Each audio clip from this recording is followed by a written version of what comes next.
mettez ça en œuvre, et notamment avec, comment vous transmettez les informations avec les services de santé au travail que sont par exemple globalement vos deux voisins pour développer une démarche opérationnelle, voilà, pratiquement comment vous faites et de quoi vous êtes fiers?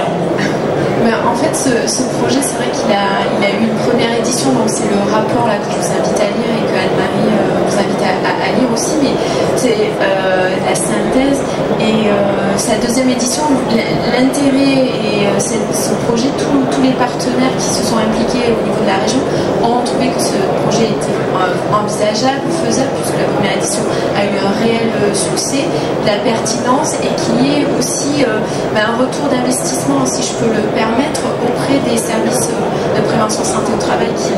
ont participé, puisqu'il y a effectivement, Dr Nuez Borrella parlait de collecteurs de remontée de la donnée, mais aussi on s'engage dans ce projet à la faire partager, à la restituer au sein des services de prévention santé au travail pour qu'ils puissent s'en emparer, s'approprier, le faire partager au sein de ces équipes, mettre en place des actions de prévention et du coup de profiter effectivement de ce dispositif pour améliorer les actions de prévention au sein de chaque service de prévention de santé au travail.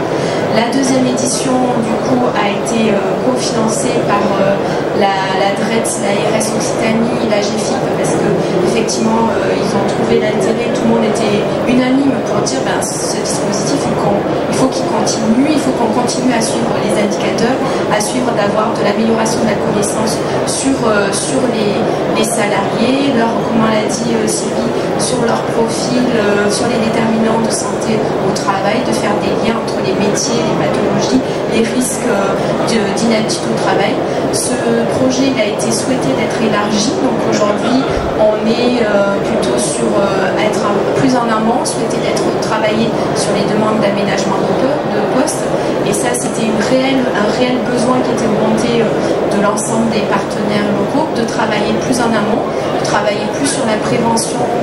et le maintien à l'emploi, puisque c'était aussi dans le cadre de la mise en place des cellules de maintien à l'emploi où les services santé de prévention de santé au travail avaient besoin aussi d'avoir de la connaissance pour alimenter leurs services, leurs cellules de maintien aux emplois. Voilà. C'est bon, comment venir en dialogue après, mais moi, ma question est un peu comme tout le monde, peut-être, Olivier.